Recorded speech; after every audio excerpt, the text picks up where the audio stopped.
There's a really famous story that I've been hearing in Thailand, and I want to share it with the whole world if I could. This is a story about the Buddha and a homeless man. One day there was a homeless man, and he's been trying to gather food, and he keeps noticing every day his food disappears. One day he caught the mouse that kept stealing his food, and he asked the mouse, "Why are you stealing from me? I'm a homeless man. You can steal from richer people than me and it won't have any effect on them." The mouse then told the homeless man, "It's in your destiny that you can only have 8 items in your possession. No matter how much you beg, no matter how much you gather, this is all you'll be able to have." The homeless man was shocked and said, "Why is that my destiny?" And the mouse said, "I don't know. You should try and ask the Buddha." So the homeless man goes on his journey to go find the Buddha, and as he's going, it gets late. So he ends up at a wealthy family's house, and he asks if he could stay the night. They let him in, and they ask him, "Young man, why are you traveling so late?" And he answered, "I have a question for the Buddha, and tomorrow I'll be on my way." The family then says, "Can we give you a question to ask the Buddha? We have a 16-year-old daughter who can't speak. We just want to ask, what do we have to do to make her speak?" So the homeless man thanks them for shelter and tells them, "Of course, I'll ask your question for you." So the next morning he goes and continues his journey and sees a sea of mountains that he has to cross. He climbs up one mountain and he meets a wizard.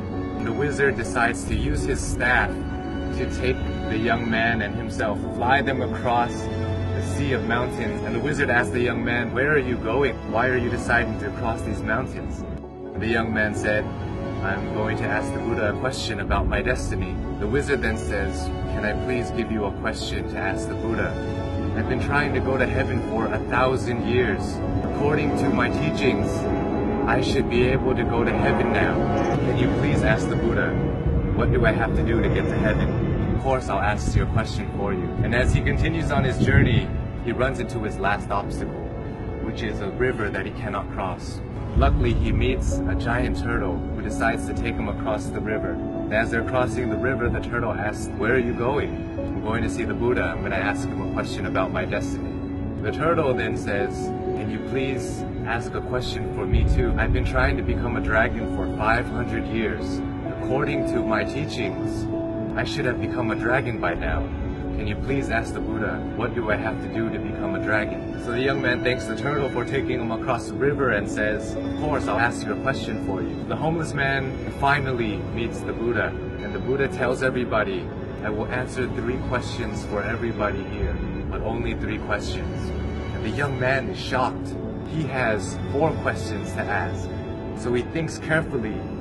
He thinks about the turtle. The turtle's been living for 500 years trying to become a dragon. The wizard has been living for 1,000 years trying to get to heaven. And that young girl is going to have to live her whole life being unable to speak. And then he looks at himself. He says, "I'm just a homeless beggar. I can just go back home and continue begging." So as he looks at everybody else's problems, his problem suddenly seems so small. So he feels sorry for the turtle, the wizard, and the young girl, and decides to ask all of their questions. So he asks the Buddha, and the Buddha answers. The turtle is unwilling to leave his shell. As long as he's unwilling to leave the comfort of his shell, he will never become a dragon. The wizard always carries his staff and never puts it down. It acts as an anchor, keeping him from heaven. And as for the girl, she'll be able to speak when she meets her soulmate. So the homeless man bowed to the Buddha and went on his journey back home. He reunites with the turtle and he tells the turtle, "Hey, you just have to take off your shell and you become a dragon." The turtle then takes off his shell, and inside his shell were priceless pearls found in the deepest parts of the ocean. And he gives it to the homeless man and tells him, "Thank you. I no longer need this because I'm now a dragon," and flies away. The homeless man reunites with the wizard on the top of a mountain and says, "Hey, you just have to put down your staff, then you'll be able to go to heaven." The wizard lets go of his staff by giving it to the young man, says thank you, and ascends to heaven. The young man now has wealth from the turtle and power from the wizard. He goes back to the family that gave him shelter, and he tells them that Buddha said, your daughter will be able to speak when she meets her soulmate. And at that moment, the daughter came downstairs and said, hey, is that the man that was here last week? The young girl and the once homeless man have found their soulmate. This story tells us so many things, so many lessons, but for me, I think that sometimes we have to give things in order to get some things. Sometimes if we want to become a dragon, we want to become a lion, we have to be willing to leave behind what makes us most comfortable, what makes us feel most safe. We have to leave our comfort zone, just like the turtle did.